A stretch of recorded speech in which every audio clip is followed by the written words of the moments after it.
কাছে হেরে গেছে। আর হাঁটতে চাই না।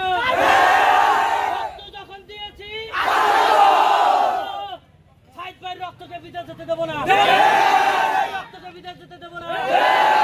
আমরা ছাত্ররা ইনশাআল্লাহ সব পাল্টে দেব।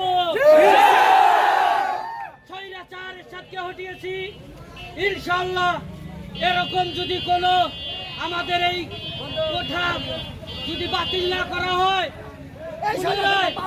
আমরা এই এরশাদের মতো এই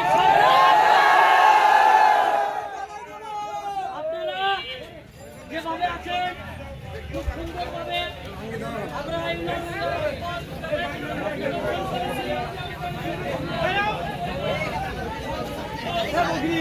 গাড়ি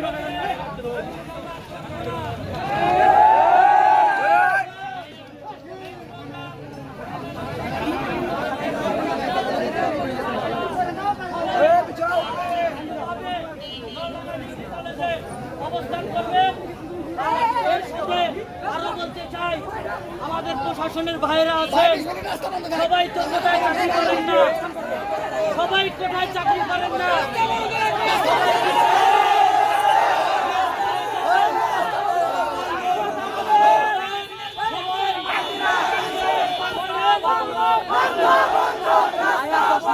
বন্ধ